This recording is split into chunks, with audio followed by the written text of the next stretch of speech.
Welcome back to another video with the Food and Brew Guy. I'm going to be teaching you how to make a brown sugar stirred espresso that's under 20 calories. So toss those syrups to the side and let's get started.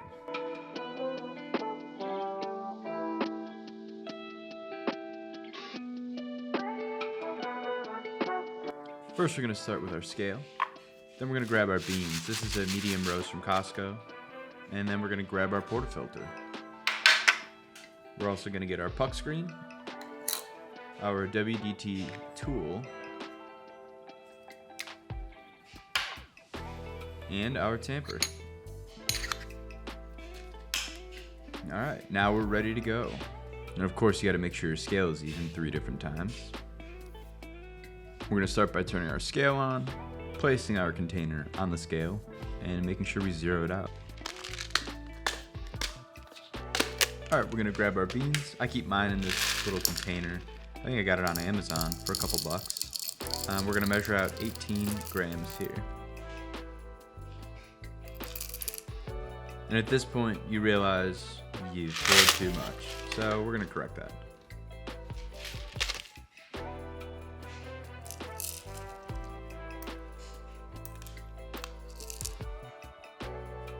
Alright, we have 18.1 grams here, which is close enough. None of these scales are scientific grade, they're all food grade scales, so it's close enough.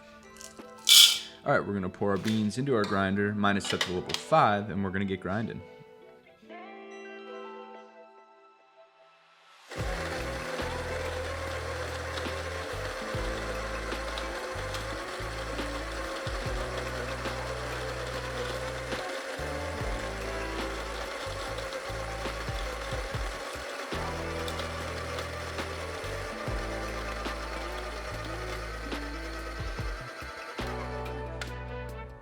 I got my camera to focus this time, so this is about what the consistency should look like. Here we're going to pop our magnetic funnel onto our portafilter.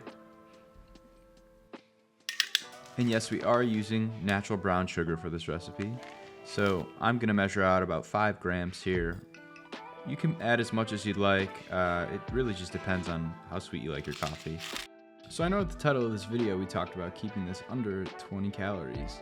And here's the breakdown for that. So one serving of brown sugar is about 8 grams and it has about 30 calories. With that, we can calculate how many calories are in 5 grams of brown sugar, and I'm not going to bore you with the math, but here it is. So 5 grams of brown sugar is about 17.5 calories. If you add 2 calories for the espresso shot, you're at about 19.5. And then whatever else you'd like to add to your espresso, you can just add on to that. Alright, enough math. Let's get back to what we were doing here.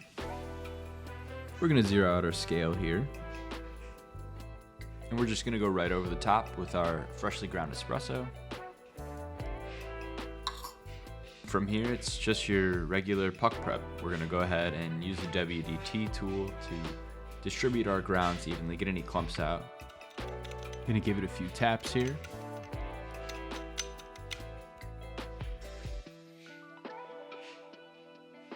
And finally, it's tamping time.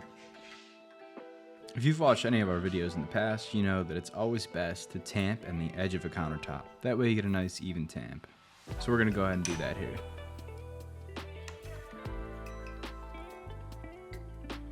I'm tamping here with the 30-pound spring in my Normcore tamper.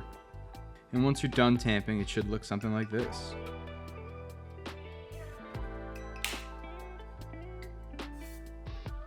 We've got our machine fired up, our portafilter loaded, and we're ready to rock. At this point, our espresso light is on, and we're ready to brew.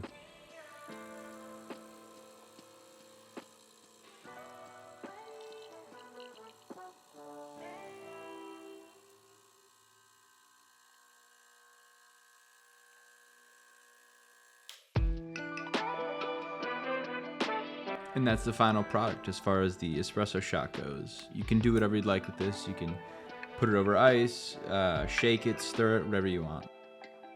In the rest of this video, I'm going to show you how to make a chilled drink using oat milk and stirring this espresso shot in. It's very tasty and it's honestly my go-to every day.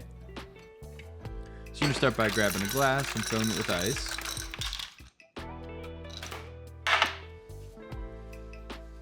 And you're gonna go to the fridge and get your creamer, milk, oat milk. I'm using oat milk for this recipe. Espresso goes in, followed by the oat milk. I want to make sure not to add too much oat milk because you don't want this to just be strictly oat milk. So you saw me fill it halfway and then I just topped it off with ice. Gave it a quick stir with a chopstick and that's all there is to it. Thank you for taking the time to watch this video. If you have any other cool espresso video ideas or any feedback, just please drop it in the comments. We'd love to hear your feedback. And if you like this video and want to see more content like it, go ahead and hit that like button and give us a subscribe. Thanks again. We'll see you later.